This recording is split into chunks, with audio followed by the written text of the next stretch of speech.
Boa tarde. Vou apresentar um modelo de regulação tarifária em tempo real aplicado a microrredes. Eu sou Márcio André Roselli, também como autores o professor Eduardo Cristina Guardia e o pesquisador Daniel Carneiro. Todos nós somos da Universidade Federal de Itajubá. Eu sou pesquisador a nível de pós-doutorado, também sou especialista em regulação da ANEEL, trabalho com tarifas há 18 anos. Os consumidores estão mais responsivos ao sinal de preço. Isso se deve à automação, aos recursos energéticos distribuídos. Eles estão mais conectados devido aos baixos custos de comunicação. Observamos hoje uma necessidade de aprimorar o critério de causalidade de custos por meio de tarifas locacionais e dinâmicas. O que seria o critério da causalidade de custos? As tarifas, na medida do possível, têm que estar mais aderentes ao impacto no custo da distribuição, seja no critério espacial ou temporal. No nosso trabalho, nós vamos estudar aqui a microrrede, que seria um grupo de cargas e recursos energéticos distribuídos, interconectados, visando fornecer eletricidade dentro de uma determinada área geográfica. O estudo de caso aqui vai ser aplicado em um alimentador, onde temos aí um campus da Universidade Federal de Itajubá. Trabalhamos em um programa que ele, no caso, seria utilizado no centro de gerenciamento da microrrede, com o objetivo de otimizar a produção local, dependendo dos preços de mercado e das restrições de segurança, e possibilitaria, assim, a tomada de decisão, né? O critério é que o programa possa dar uma resposta em um tempo inferior a 15 minutos. Tá? Então, esse foi um dos objetivos. Alguns critérios utilizados no trabalho para desenvolvimento do modelo é o da causalidade de custo, como eu já disse, né? Então, as tarifas mais aderentes ao real custo, ao real impacto do consumidor na rede. Peak Load Pricing, onde o custo da rede ele vai ser dado basicamente pelo uso da capacidade na ponta. Tá?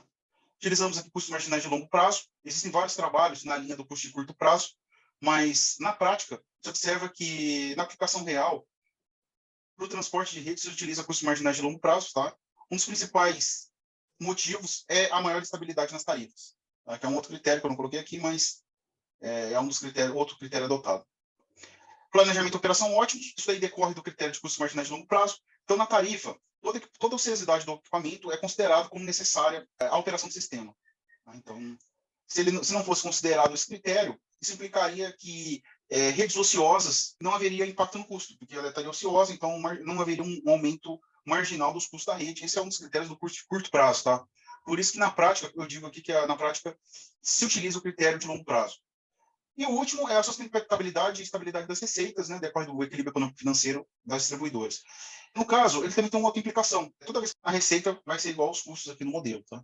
Então, por isso, a gente consegue variações na receita, você pode entender como variações no custo de impacto da rede. Basicamente, utilizamos o modelo da ANEEL, tá? O mesmo modelo do ProRet. Tá? A diferença é que o modelo da ANEEL é um modelo reduzido. Então, por exemplo, o modelo da ANEEL adota algumas curvas de carga, por exemplo, 20, nessa ordem de grandeza, tá? E poucas também curvas de rede, é utilizado no processo de clusterização, são curvas típicas. Ponto aqui, que se utiliza um diagrama unifilar simplificado, dois postos tarifários, ponto fora de ponta. Devido ao modelo ser simplificado, há uma necessidade de uma otimização para se obter aqui os caminhos fictícios, né, no modelo simplificado, do fluxo de carga no diagrama unifilar simplificado. A nossa principal alteração seria nos limites das equações. Para as tipologias de carga, adotamos uma curva de carga para cada unidade consumidora no modelo. A mesma coisa para a rede, né? Então, cada rede pode ser representada por um transformador, uma rede de média tensão.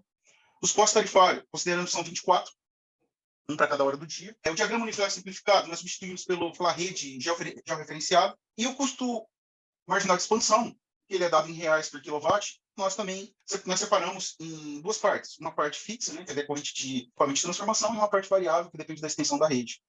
Então, basicamente, são as mesmas equações utilizadas hoje, só que nós aplicamos ela da forma mais, que nós chamamos de microgranular possível. Né? Então, chegamos no detalhe. E como isso é possível? Isso é possível porque hoje já se utiliza a rede completamente modelada por cálculo de perdas técnicas, incluindo aí as curvas de carga de cada unidade consumidora. Claro que elas não são medidas, é feito um processo para fazer uma equivalência entre a tipologia e a unidade consumidora, mas já existe todo o dado, então nenhum dado aqui foi sintetizado ou extraído fora do processo tarifário. Tá? Então, basicamente, foi essa a mudança. Como eu disse, o estudo de caso foi aplicado na rede da Unifei. Esse é o limitador da Unifei, tem 6.300 unidades consumidoras, 12 são de média tensão. Tá?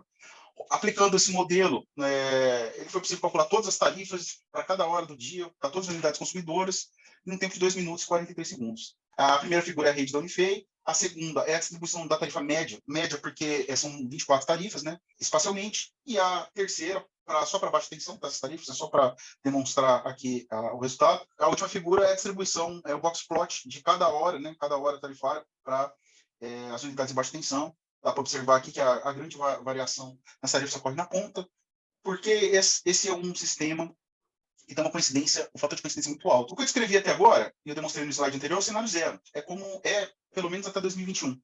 No cenário 1, nós simulamos com a entrada da microgeração da Unifei, que entrou esse ano, mas a simulação de uma microgeração moderada, seria o cenário primavera da EP. Então, nós consideramos o percentual previsto lá para 2030, né, de entrada da microgeração da EP, e fizemos uma proporção para o município de Itajubá. O cenário 2 é o mesmo cenário 1, considerando, todavia, uma microgeração do cenário verão, que é um cenário, uma microgeração solar fotovoltaica mais alta, 5% de recarga de veículos elétricos, tanto na residencial como na própria Unifei, né, que teria um posto aqui de recarga de veículos elétricos na simulação. Cenário 3 é o cenário 2, só que aplicando a tarifa dinâmica.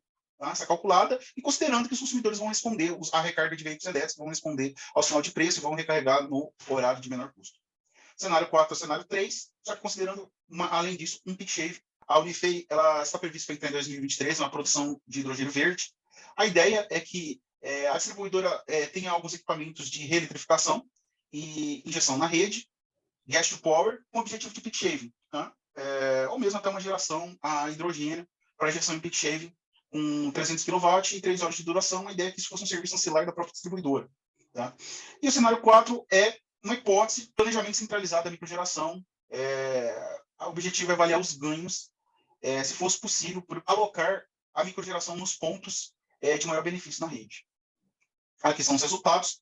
A gente pode ver um indicador muito importante é o fator de carga geral na entrada do alimentador. A gente observa que a redução do fator de carga é proporcional à entrada de recursos energéticos distribuídos. A gente tem um bom ganho no fator de carga com a aplicação de uma tarifa dinâmica. Um ganho considerável, até superando o estado inicial com o peak shaving. E no caso do cenário 5, que seria o planejamento centralizado, a alocação ótima dos pontos da microgeração solar fotovoltaica, nós não observamos um ganho significativo. Tá? Isso decorre principalmente pelo fato da geração solar fotovoltaica ocorrer no período fora de ponta, majoritariamente. Então, não teria um impacto muito grande nos custos. Essa receita total, e aí, como eu disse, você pode entender também como impacto nos custos da rede de distribuição, ela demonstra que, no critério de longo prazo, a entrada de recursos energéticos distribuídos tende a aumentar proporcionalmente a receita. Tá? Ela tende a aumentar a receita, mas com a aplicação da tarifa dinâmica e locacional, basicamente retornamos aí para o patamar do impacto do cenário base, praticamente anulando aí os efeitos de aumento de custo aí dos recursos energéticos distribuídos. O cenário 4 tem uma redução grande dos custos, né? O peak shaving ele proporciona grandes benefícios à rede de distribuição, e aí o cenário 5 não teve grandes ganhos, como eu já disse, né? Devido aí principalmente à geração. Você pode ver que esse modelo ele pode ser aplicado de inúmeras formas para fazer simulações de impacto na rede, inclusive para calcular tarifas específicas, né? Porque como nós temos o custo, você dividir ele por alguma base de consumo, seja de demanda ou de energia, você conseguiria até fazer uma estimativa geral aí da tarifa por recurso energético distribuído. O modelo conceitual ele é mantido, ele é aplicado as mesmas equações, a diferença é a amplitude das dimensões do problema. Os dados já são encaminhados, né, no próprio processo tarifário, para o cálculo de perdas técnicas.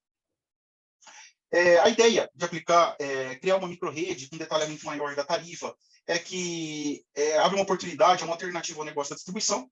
Tá? Então, a distribuidora pode fazer despachos programados em tempo real. Se viabiliza subconcessões também. Então, seria difícil uma distribuidora, principalmente o tamanho da CEMIG, controlar, né, um centro de gerenciamento de microrredes, gerenciar microrredes, né, principalmente com tarifas dinâmicas, mas nada impede que isso daí seja feito por subconcessões. Tá? Viabiliza também mecanismos peer-to-peer entre unidades de recarga de veículos elétricos e a microgeração solar fotovoltaica.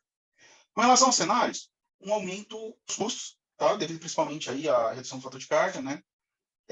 Claro que o modelo é mais complexo, só o fator de carga ele não tem uma relação direta com o fator de carga, mas é um dos indicadores, o aumento nos custos. O planejamento centralizado, como eu disse, da microgeração, além de ser difícil de implementar, ele não tem grande benefício, né, no impacto.